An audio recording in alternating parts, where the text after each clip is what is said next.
Donc, ouais, la fin du monde arrive. Mais ne vous en faites pas, Shinji est là pour nous sauver. Gendo lance le plan de son côté, Rei étant à un stade où elle ne peut plus garder sa forme humaine. Rei, je crois que tu as perdu ton bras. Il transfère un dent qu'il avait implanté dans sa main en Rei 3 en faisant... ça.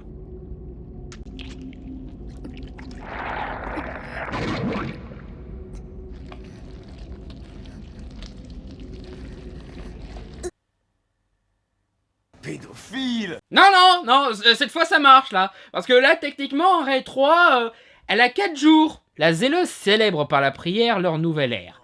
Mais au final, le résultat de la cérémonie ne dépend que de Rei, qui décide de trahir Gendo pour façonner le troisième impact selon les désirs de Shinji.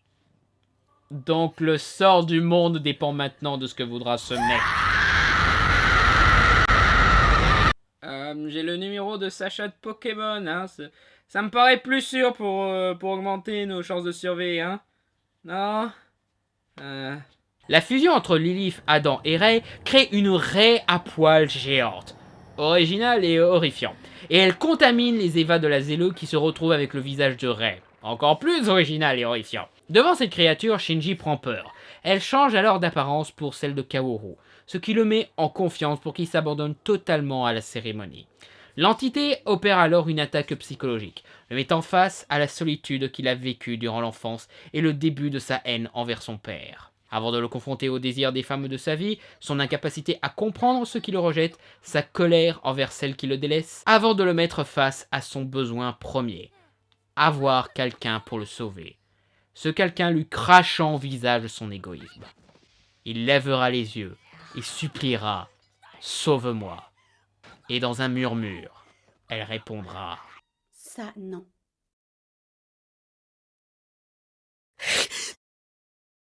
Et ainsi, Shinji n'ayant plus personne pour le sauver, déferle sa frustration sur le monde entier. So this is how the world ends. Not with a bang, but with a... Les survivants de Geofront voient alors des apparitions de Rei qui prennent la forme de leurs souhaits les plus secrets. Soit partager les sentiments d'une personne qu'ils affectionnent, soit avoir la punition qu'ils pensent mériter, avant de mourir et finir à l'état de... morve ? Et la Rei géante franchit les cieux et se retrouve dans l'espace où elle déploie ses ailes et récolte toutes les âmes de la planète en un œuf, ramenant l'humanité à son état d'origine. Pour la fin du monde, prends ta valise et va là-haut sur la montagne, on t'attend. Non, je devrais pas faire ça. C'est pas très respectueux de ce qui se passe là. Je veux dire, il y a des milliards de gens qui meurent dans cette scène. Non, je devrais mettre une musique réellement appropriée au désastre. Genre ce que propose le film. Voilà, une musique vraiment appropriée au drame.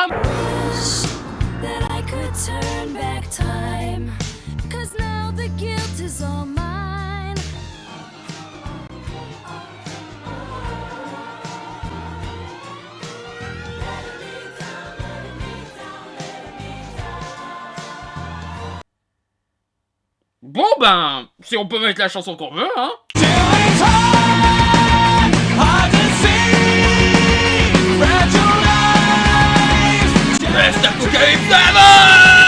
Shinji entre alors dans cet océan d'âme et subit alors toute la peine et la colère de l'humanité, refusant de le faire avec lui. Je préférerais encore mourir que le faire avec toi. Wow! Là, tu vas trop loin pour moi, Anno, là! Alors imagine pour les spectateurs lambda qui voulaient juste voir un épisode de Power Rangers. Mais oui, on a une séquence en live action, la plupart du temps se passant dans une salle de cinéma. Juste waouh! Le message du film a à la fois atteint un point cosmique, mais n'a pourtant jamais été aussi clair. Il s'adresse directement aux spectateurs, alors en parfaite logique avec le monde sans frontières ou formes que Shinji a créé. Il n'y a même plus de quatrième mur. Le plus drôle dans tout ça, c'est que je suis sûr que les mecs ont sorti Death and Rebirth juste pour filmer des spectateurs qui veulent voir Evangelion dans une salle de ciné. Peut-être que le film n'était pas si inutile que ça finalement. Aussi, il dit à Godard de sucer son Atéfield. Je ne comprends pas. Je ne comprends pas ce qu'est la réalité. C'est parce que tu n'arrives pas à établir le lien entre la tienne et celle des autres. Je ne sais pas où trouver le bonheur. Et donc tu n'es heureux que dans tes rêves. Mais alors, ce n'est pas la réalité? Ce monde où personne n'existe. Non, ce n'est qu'un rêve. Il faut vivre après le rêve. Il y a une vie après Evangelion, la fiction. Ce n'est qu'un petit refuge pour être à l'abri des nuisances du monde. Fiction, divertissement. Mais il faut apprendre à en sortir. Il faut apprendre à vivre dans le monde réel. C'est ce qu'Ano essaye de nous expliquer. Aux otaku comme lui, qui n'ont pas su affronter le réel, car ils ont passé trop de temps dans la fiction. Il faut marcher. Shinji, étant dans son monde sans souffrance, où tous les êtres ne font qu'un, comprend enfin qu'on ne peut pas vivre ainsi. Car ce qui définit l'être, ce qui donne du sens à notre vie, ce qui nous fait ressentir des émotions sincères, c'est cette connexion. Il est temps que cette connexion revienne.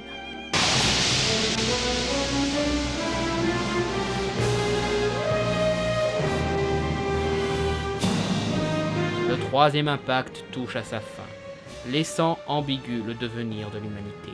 Sont-ils retournés à leur forme d'origine? Sont-ils retournés à un nouveau commencement, une nouvelle genèse pour un nouveau monde comme l'indique le manga? Ou bien Shinji et Asuka, qui est en vie apparemment, sont des nouveaux Adam et Ève ayant retrouvé leur forme pour avoir la connexion que Shinji voulait? Dans tous les cas, Shinji dit enfin adieu à sa mère, à son modèle de femme fantasmée, et retrouve ses connexions avec une vraie femme. Souffrance, douceur, tristesse, jugement et dégoût.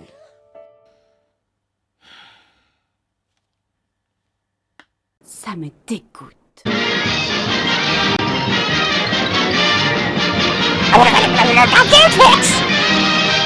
Ce film est honnêtement excellent. Mais je ne le conseillerais pas à n'importe qui. Encore moins à des personnes qui peuvent être sensibles à la dépression. En termes de conclusion de la saga, le film marque tous les points qu'il doit marquer. Chaque personnage atteint leur conclusion psychologique. Excepté les camarades de Shinji, mais on les emmerde. Ils sont sûrement morts de toute façon, que ce soit par la destruction ou par la transformation en morve. Egon, ton mucus. Le spectaculaire que méritait la saga arrive, en plus de reprendre un certain visuel du générique. L'animation est superbe, l'action rare mais efficace, le troisième impact est juste l'apocalypse la plus géniale du cinéma, et la mise en scène, comme je l'ai démontré, va tellement loin qu'il est à la fois problématique et brillant. Parce qu'il est trop brillant pour le spectateur lambda. Même moi, il a tendance à me larguer, et j'analyse des sous-textes dans n'importe quoi, même dans Pirates des Caraïbes pour dire à retenir pour un prochain épisode. Au niveau des thèmes, ça déborde de partout. Religion, les otaku, la mer, mais je vais surtout me focaliser sur le thème particulier de ce film, le sexe. Parce que oui, la frustration sexuelle de Shinji est au centre de ce film, et même du troisième impact. Et vous êtes totalement interdit de rire ou de blaguer là-dessus. Il cherche désespérément une connexion avec quelqu'un, et le sexe est une connexion ultime, qu'il essaye d'obtenir avec Asuka, et ne fait face qu'à la barrière qui les empêche d'avoir cette connexion, en passant sa frustration et son besoin désespéré en se masturbant.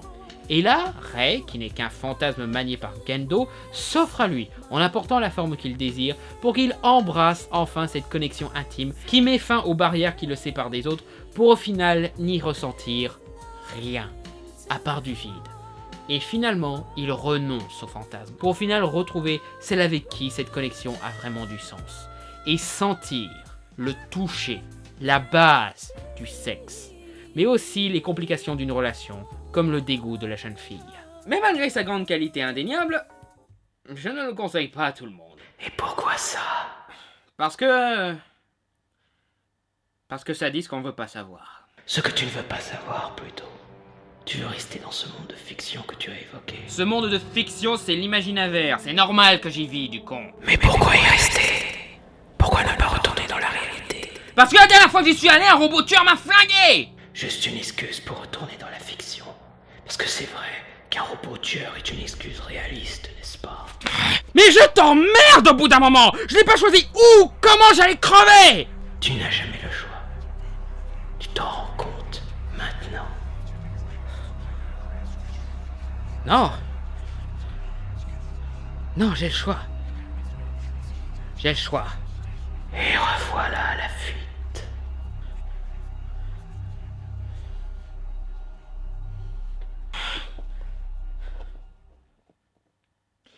Mais la fin d'Evangelion était ironiquement pas la fin d'Evangelion.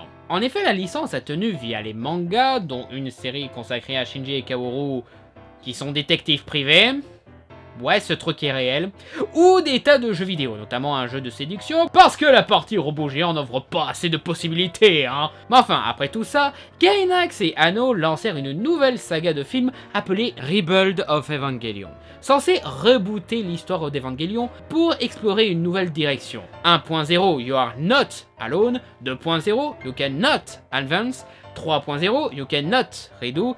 Et 3.0 plus 1.0 final. Une proposition intéressante parce que maintenant que les années sont passées, Anno a dû changer son approche sur l'aspect psychologique et a sûrement apporté un nouveau regard à ce qu'il a vécu lors de sa période de dépression. Ce qui n'est pas très convaincant dans le premier épisode d'une nouvelle saga. Rebuild of Evangelion 1.0 est juste une version HD des 6 premiers épisodes. Non, sérieux, on reconnaît les mêmes animations, les mêmes mouvements, les mêmes plans, c'est du calque, mais juste avec une refonte totale. Les traits, les couleurs et toutes sont différentes, ce qui est déjà bien meilleur que Death and Rebirth. Mais personnellement, je vois pas l'intérêt alors qu'ils pouvaient refaire totalement les scènes, en prenant d'autres angles et en faisant l'action différemment. Au final, c'est juste une version accélérée des premiers épisodes d'Evangelion. Un petit peu le même souci que pour le dernier maître de l'air. Sauf que le dernier maître de l'air avait le mérite d'adopter une approche totalement nouvelle tout le long du film malgré l'histoire qui se sent épisodique. Il y a des changements, ouais, mais minimes, que ce soit un nouveau design pour le 5e ange, des éléments du décor qui semblent suggérer une théorie intéressante comme quoi Rebuild serait une suite directe à The End of Evangelion, le rouge, les formes de géants ou les dialogues de Kaoru, Kaoru qui débarque en fin de film pour faire un cliffhanger sur celui qui pètera la gueule du héros dans le film suivant. Encore un point commun avec le dernier maître de l'air. Mais sinon, je trouve l'intérêt de ce premier film assez minime. Il devrait se permettre d'apporter plus de nouveautés que de juste refaire la série télé, mais un peu moins bien. Je veux dire, Star Wars 7 propose plus de nouveautés que ça, quoi. De quoi on se plaint? Mais après, peut-être que c'était l'intérêt pour Anno, confronter les otaku à leur envie de juste revoir la même chose qu'avant, et qui refusent toujours d'avancer et préfèrent retourner dans la fiction. D'où l'utilisation d'éléments de The End of Evangelion pour indiquer que ça pourrait être une suite, un signe discret que les choses ont changé malgré qu'on retourne dans ce qu'on a déjà vu. Ça ne m'a pas convaincu parce que moi je suis passé à autre chose, moi j'ai avancé, donc du coup j'espérais avoir une vraie nouvelle saga, mais au final Rebuild ne m'apporte rien de nouveau. Donc du coup, ce premier film ne m'a pas convaincu. Et ce n'est pas aidé par la VF qui est vraiment mou du genou. Et on n'a pas de Donald Renew. Mais bon, je l'accepte pour un reboot comme celui-ci. J'aurais aimé une voix un minimum concernée. Mais bon, tant qu'à faire, jetons un œil à ce que vaut le deuxième film. Le bonheur ne te tombera pas tout cuit dans la main. C'est pour ça qu'il faut aller le chercher. Un jour un pas, 3 jours 3 pas. Attends une minute. Laisse-toi crever!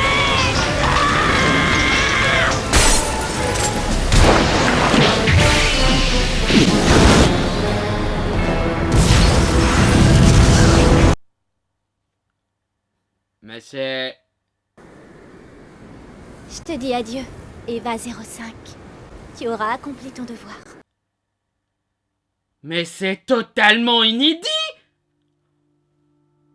Cool! Ouais, le deuxième film Rebuild apporte enfin ce qu'on aurait dû avoir dès le début. Du changement, avec un nouvel ange, une nouvelle séquence d'action et même un nouveau personnage.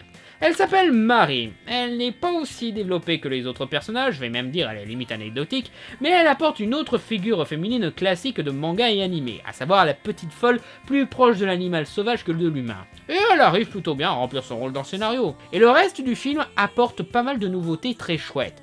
Ça reprend essentiellement les histoires des épisodes 8 à 19, mais en apportant du développement supplémentaire intéressant, et en changeant complètement les anges, leur donnant un design plus classe et créatif. Et en plus, on n'a pratiquement aucun plan de la série recyclé. Les séquences intimes où nos héros se contentent d'être eux-mêmes sont à 90% inédits en termes d'histoire.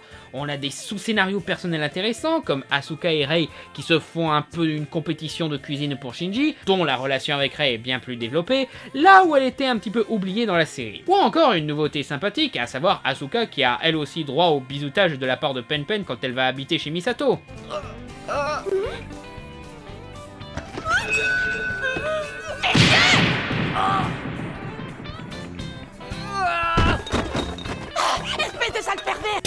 Ah, là, tu trouves que c'est un pervers en te voyant à poil au moment où tu sors de la douche à poil? Oh, ma pauvre vieille, tu n'oses même pas imaginer ce qu'il fait pendant que tu dors. Et même des changements assez fascinants. Vous vous souvenez de la scène de... Ouais, bon, enfin, ils refont la scène en apportant la réduction de durée nécessaire, mais en y apportant une tournure simple, mais fascinante. Dans la série, la discussion entre les deux jeunes femmes sur le fait qu'Asuka n'arrive plus à conduire l'Eva et que Rei n'est qu'une poupée, finit par faire craquer Asuka qui gifle Rei qui ne réagit même pas et sort de l'ascenseur en rage. Dans le film... Merde!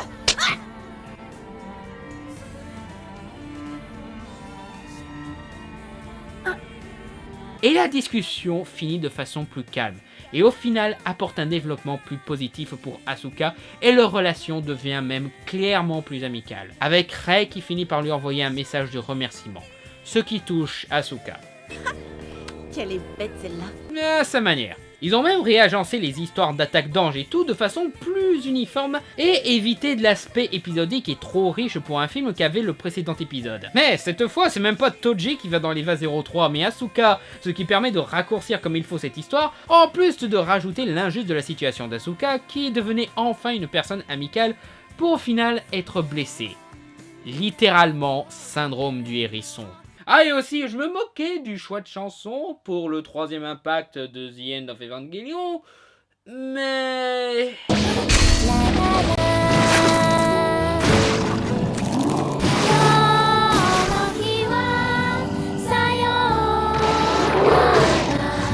Et là, j'en viens au combat final. Le combat contre le 14e ange, vous vous en souvenez? L'ange qui démolit Rei et Asuka, la moitié de la nerve, Shinji qui accepte son destin et réveille le berserk. Et ben ils ont rendu ce combat encore plus épique. Oui, c'est possible. Déjà, l'ange démolit non seulement Rei, mais l'absorbe aussi. Ouh, Rei qui se fait absorber par un ange. La dernière fois que c'est arrivé...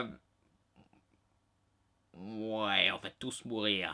Marie remplace Asuka et combat aussi l'ange, mais comme Asuka dans la série, elle se fait maraver sa mère. Shinji revient pour démolir l'ange, mais quand l'Eva arrive en fin de batterie, au lieu de pleurnicher genre « S'il te plaît, Eva, remarche !» comme dans la série, Shinji...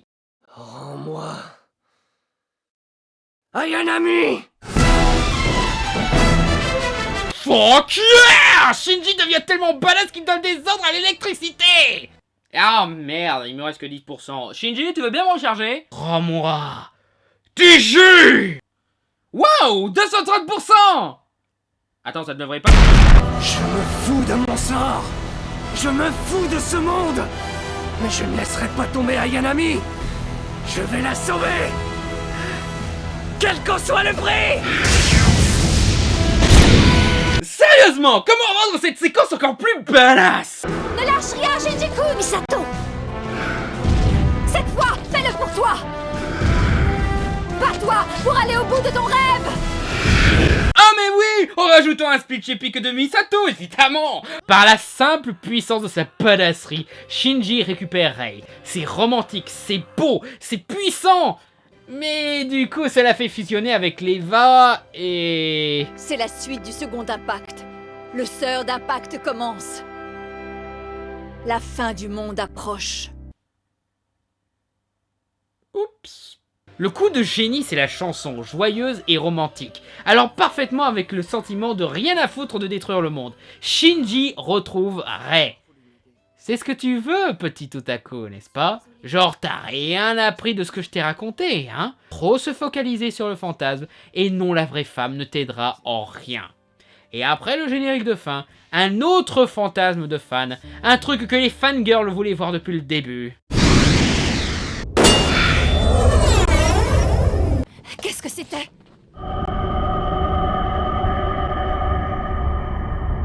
Ça y est, l'heure est enfin venue, Ikari Shinji-kun.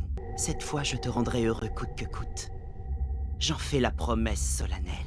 Ouais, après des années d'attente, on a enfin vu Kaoru prendre par derrière Shinji.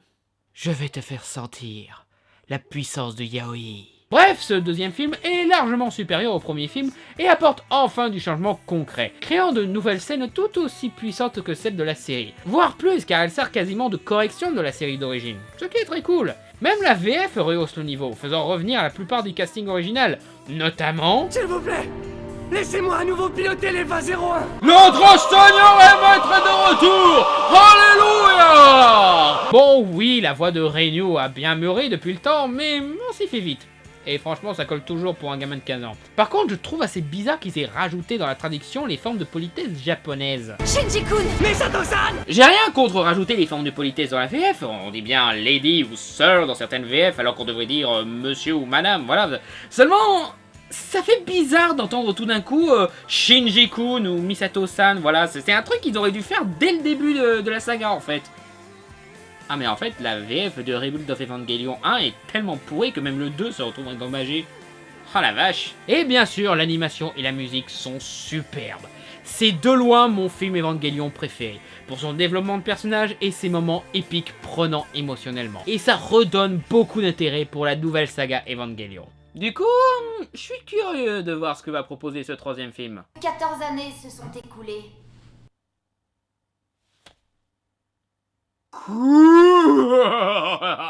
Ouais, le troisième film change absolument tout. On retrouve Shinji dans un monde post-troisième impact, ne comprenant pas ce qui se passe car il ne se souvient que d'avoir sauvé Rei du 10e ange.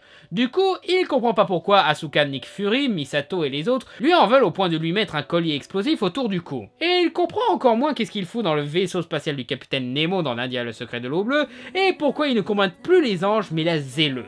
En particulier Gendo, Fuyutsuki et surtout Rei. Il préfère retourner auprès de Rei et de son père, car eux, ils n'ont pas essayé de le tuer. Et la dernière chose qu'il a accomplie, c'est sacrifier son existence pour Rei. Mais même eux ont bien changé. Déjà, Gendo est beaucoup plus froid et connard qu'avant, c'est dire. Il découvre comme dans la série que Rei n'est qu'un clone et que celle qui est là est juste un autre modèle. Donc celle qu'il a tenté de sauver est bel et bien perdue. Et il a compris bien trop tard que Gendo se sert de lui pour provoquer le 4e impact. Papa, tu veux bien arrêter de me forcer à détruire le monde? Je veux pas détruire le monde! Heureusement, quelqu'un essaye de l'aider pour qu'il puisse s'en sortir dans tout ce chaos. Kaoru. Leur relation est beaucoup mieux développée que dans la série. Et le personnage en devient plus intéressant. Il va même se sacrifier pour Shinji en portant le collier explosif pour lui. Mais Shinji aussi devient tout aussi intéressant. Là, on peut définitivement plus lui reprocher de pleurnicher, vu que... il porte sur les épaules la responsabilité d'avoir provoqué l'apocalypse. Et il décide de mener un combat pour ramener le monde à son état d'origine. Quand il était ami avec Misato et Asuka, quand Rei était sa Rei, quand son père était fier de lui, et quand il n'était pas celui qui avait détruit le monde. Seulement, son envie de retourner au status quo ne fait que provoquer plus de dégâts, et lui fait perdre les bonnes choses que ce nouveau monde lui a apportées. Une leçon très sage, montrant que vouloir retourner au bon vieux temps ne fait que plus de mal que de bien. Une leçon que les otaku n'ont pas voulu comprendre! Ouais, devinez quoi? Ce film qui innove la saga et apporte une nouvelle direction, permettant à la série d'évoluer, voire s'améliorer, a été critiqué pour ne pas respecter la série d'origine. Je rappelle que le patron du projet Rebuild est Anno lui-même, le créateur d'Evangelion. Il a peut-être pas réalisé, mais il a produit et écrit, donc tous ces changements sont entièrement voulus par le créateur. De plus, vous n'êtes pas fan d'Evangelion. Si vous étiez réellement fan d'Evangelion, vous approuveriez son évolution. Vous approuveriez qu'il entre dans de nouveaux horizons, qu'il essaye de nouvelles choses. Mais non, vous ne voulez pas qu'il se rénove. Vous voulez qu'on continue à faire des films aussi inutiles et chiants que le premier Rebuild of Evangelion. Vous êtes des fanatiques d'œuvres originaux. Rien de plus. Des crétins qui veulent qu'une œuvre reste enfermée dans une bulle nostalgique au lieu de laisser l'œuvre s'épanouir dans de nouveaux horizons. La licence doit évoluer. Même le créateur d'Evangelion dit qu'il doit évoluer. Tout changement dans cette saga est ban! Wow. Étrange. Surtout qu'en plus, le film en lui-même reste génial. Bon, pas aussi bon que Rebuild 2, certes, mais c'est une excellente suite qui renouvelle comme il faut la saga, rendant ce nouveau monde de suite fascinant. L'animation est superbe, on retrouve la mise en scène de la série et leur style visuel décomplexé, la musique est magnifique et l'histoire est bien exploitée. Il te met totalement du côté de Shinji qui ne comprend pas ce qui se passe, et te met une longue pause pour que tu t'habitues et que tu apprécies des choses de ce nouveau monde. Pour information, au moment où je fais cette vidéo, la première bande-annonce du 4e film n'est même pas encore sortie. principalement parce que Anno est pas mal occupé sur un film Godzilla.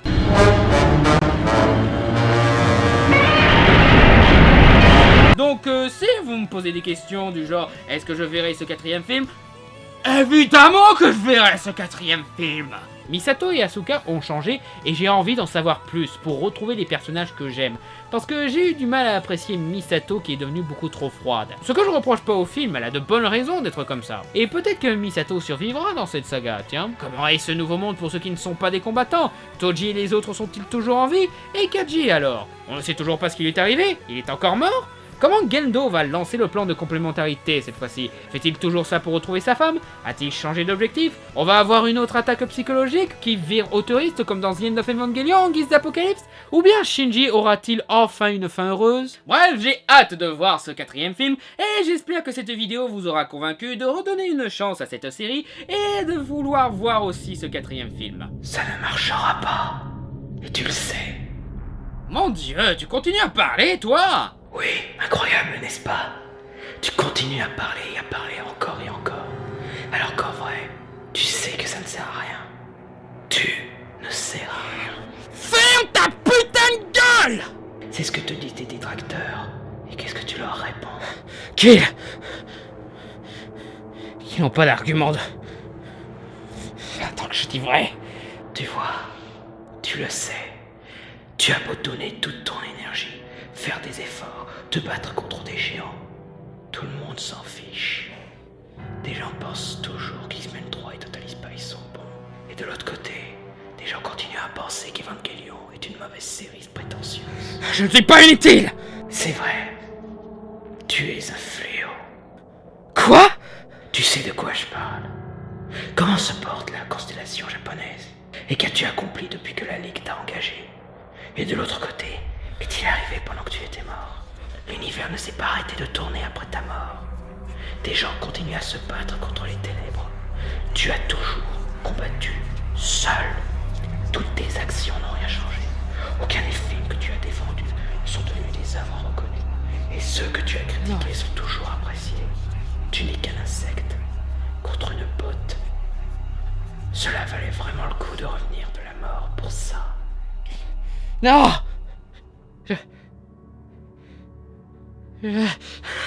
Toi-même n'as plus la force de continuer. Tu sais que ça sert à rien de continuer.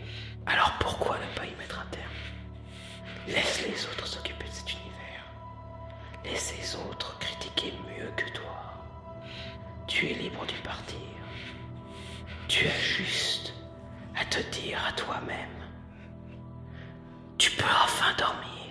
Alerte.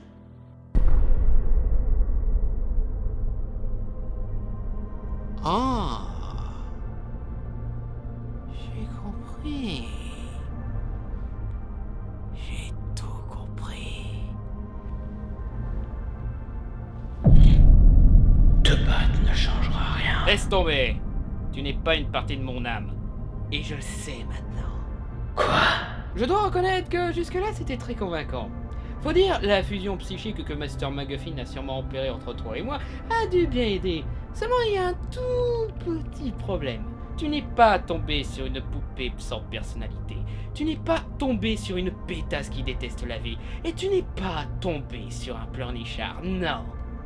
Tu es tombé sur moi. Mais pourquoi? J'ai lu dans ton âme. Cette peine est là. Oh oui, c'est juste, elle est en moi. Mais elle est en chacun de nous. Elle est chez nous depuis toujours. Ça s'appelle le doute, le blues, le pessimisme. Et ce n'est pas suffisant pour se flinguer. Et tu sais pourquoi? Parce que ce n'est qu'une partie de moi. Ce n'est pas moi. Je suis fait d'un tas d'autres choses. Je suis fait de mémoire, je suis fait de personnalité, je suis fait de réflexion, et je suis fait de conscience. Je suis un critique. Je suis un guerrier. Je suis un aventurier. Je suis un membre de la Ligue de l'Imaginaire. Et surtout, je suis un gros emmerdeur. Et j'ai eu la preuve ultime que tu n'es pas moi. Et j'adore faire chier ceux qui essayent de m'imposer des choses que je n'aime pas. Genre en faisant l'exact opposé de ce qu'ils essayent de m'imposer. C'est impossible. Comment as-tu compris? Tu veux le savoir? Très Très bien, mon gars. Tu as commis une erreur. Une erreur fatale que tu n'aurais pas commise si tu savais, si tu étais vraiment moi. Tu m'as appelé Alerte. Quoi? Tu n'es pas moi. Parce que sinon, tu saurais que ce n'est pas mon vrai prénom. Tu es quelqu'un d'autre. Genre...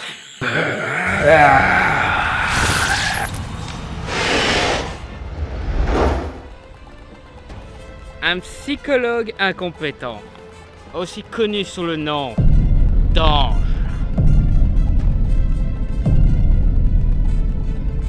Très bien. Tu veux la jouer comme ça?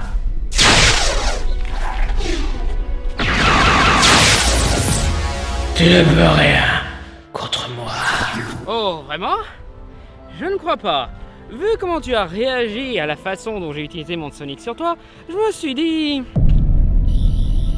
J'aimerais bien voir ce qui va se passer si j'utilise 2 contre toi. Je vois que tu as peur. Dis-moi, quel effet ça fait d'avoir peur? Parce que en ta présence, j'ai un petit peu oublié ce que c'est. Car vois-tu, j'ai vu des choses pires que tu ne pourrais l'imaginer. J'ai vaincu des entités puissantes jusqu'à la mort elle-même.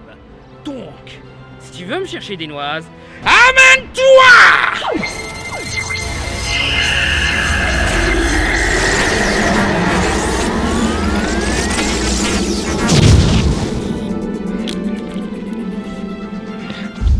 Un deal, motherfucker!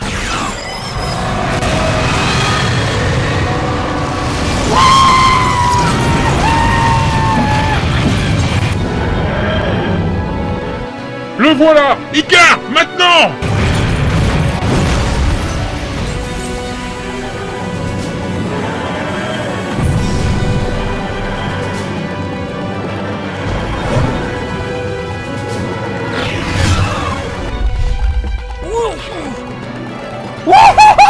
T'es trop cool! Putain! Vous allez bien, patron? Hein? Et pas qu'un peu! Vous nous avez foutu une sacrée trompe. Où est la boîte? La boîte? La boîte qui contient l'autre bouse, je me sens d'attaque pour attaquer une bonne grosse bouse et c'est parfait! Oh, elle est juste là. Viens par là, toi!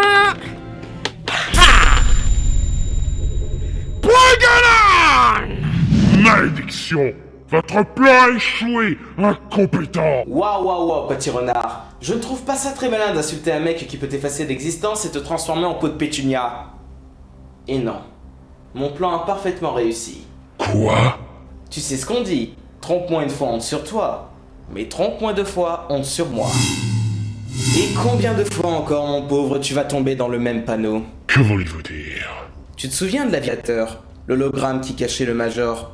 Il t'avait berné en faisant équipe avec toi et Vandelcage pour montrer aux petits critiques le danger que tu représentais. Et donc le mettre dans tes pattes. Ta première rencontre avec ta Némésis. Et j'ai fait exactement la même chose. Sauf que je lui ai insufflé beaucoup plus l'envie de combattre. En le touchant là où c'est vraiment personnel. Ainsi qu'une petite énigme pour qu'il te foute un peu plus dans la merde. Et le plus marrant dans tout ça, c'est la facilité avec laquelle je t'ai fait gober ça. Quand est-ce que tu comprendras, petit renard mort? Tu veux détruire l'univers. Tu crois vraiment qu'il y a des gens assez cons pour venir se joindre à toi? Surtout que moi, la destruction de l'univers en mode YOLO, je suis pas très pour. Vous allez regretter d'avoir fait de moi votre ennemi, McGuffin. Oh non, ça veut dire que je pourrais pas te rajouter sur Facebook, c'est ça? La seule raison pour laquelle tu existes encore, c'est parce que j'ai envie de voir un simple mortel déjouer tous tes plans et te prouver à quel point tu es seul et en tort. Bon, et aussi parce que c'est marrant, hein. Je le tuerai! De mes propres mains s'il le faut! Je détruirai toutes les planètes qui lui sont chères, et une fois que j'aurai détruit cet univers sans raison d'exister, je viendrai pour vous, et vous enverrai moi-même au cœur de l'abysse auquel vous appartenez tous! Mignon. J'ai hâte de voir comment tout ça finira en tout cas.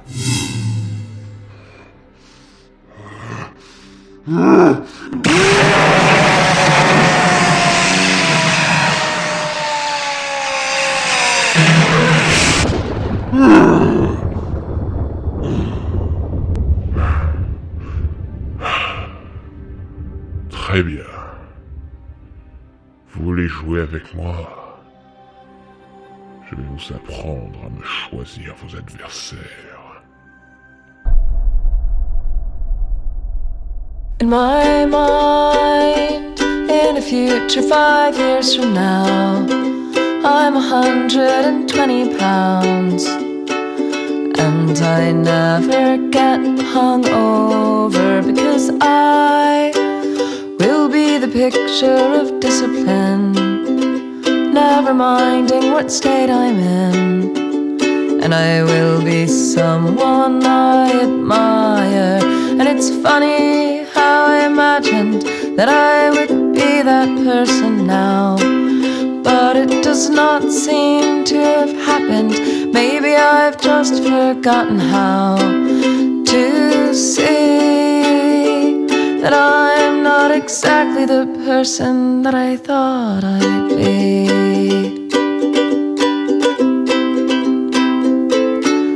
And in my mind, in the faraway here and now, I've become in control somehow, and I never lose my wallet because I will be the picture of discipline, never fucking up anything, and I'll be a good defensive driver.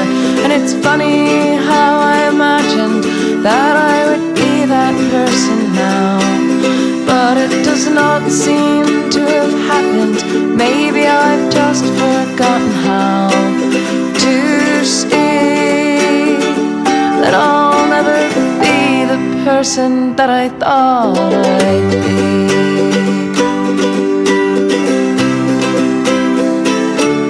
And in my mind, when I'm old I am beautiful, planting tulips and vegetables, which I will mindfully watch over. Not like me now, I'm so busy with everything that I don't look at anything, but I'm sure I'll look when I am older.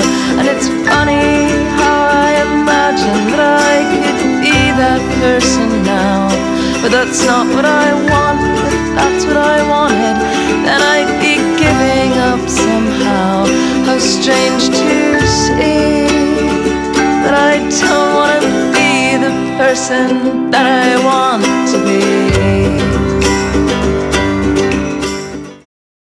Cette plug sous test là, j'adore le rouge, hein, là-dessus on est d'accord. Mais elle est pas un peu trop moulante?